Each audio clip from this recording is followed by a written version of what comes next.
Well, let's cross over to Calgary in Canada and let's speak to Muhannad Ayyash. He's a policy analyst from Al-Shabaka, a Palestinian think tank. He's also a professor of sociology at Calgary's Mount Royal University. Thank you for joining us. I'd like to start by asking you for your reaction to that breaking news that we mentioned just a few moments ago. That's the announcement from the Israeli military that calling on Gaza civilians once again to move south into the southern part of the Gaza Strip, where they now say humanitarian efforts will be expanding. What do you make of that?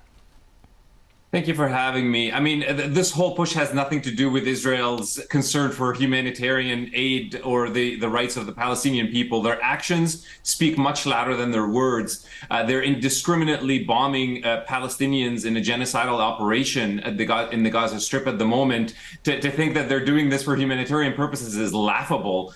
They clearly have wanted from the get-go to colonize the northern half of the Gaza Strip.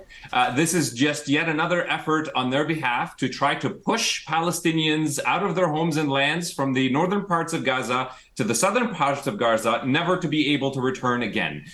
They've said that that's what they wanted. President Biden said that he thinks that that would be a mistake. Let me interject to you there, because they haven't said that that's what they want. They say that they want to eradicate Hamas and they want to get their hostages home. I mean, just to pick up on you said that it was genocidal. You know, the term genocide is a very specific, very powerful word to use. Do you think that that's justified? Yes.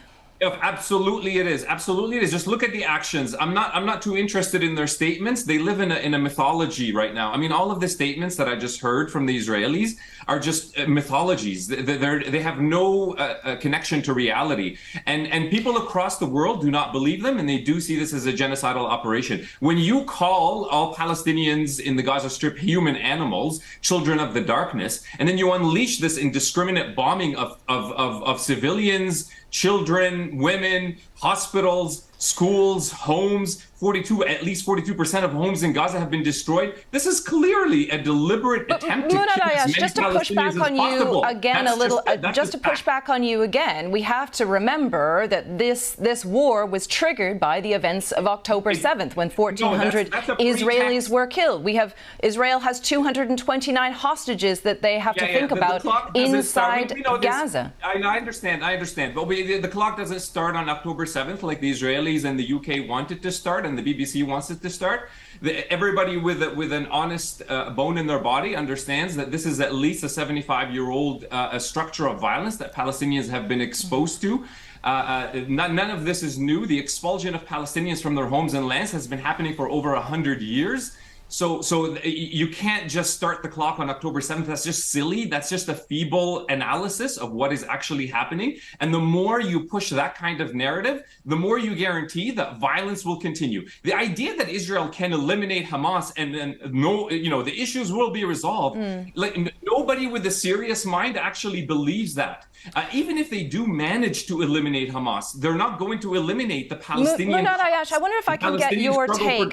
I'd really like to get your take on this offer that has appeared in the past 24 hours, where the Hamas leadership has offered to exchange the hostages for all Palestinian prisoners. Do you think that's a serious offer? Do you think that will actually be under discussion? Will it go anywhere? I mean, I do think that if there is a swap of hostages and prisoners, then that would work. This is not. I mean, even the Israelis are saying it's not their number one priority. I do think that countries like Qatar, Turkey, others have offered to help mediate that. It could easily be resolved. I strongly believe that. But listening to the Israeli state is like believing that Donald Trump is an honest politician. It's constant lies, constant misinformation that we need need to call out. Let's talk about the real issue here, which is the expulsion of Palestinians from their homes and lands. That is the issue.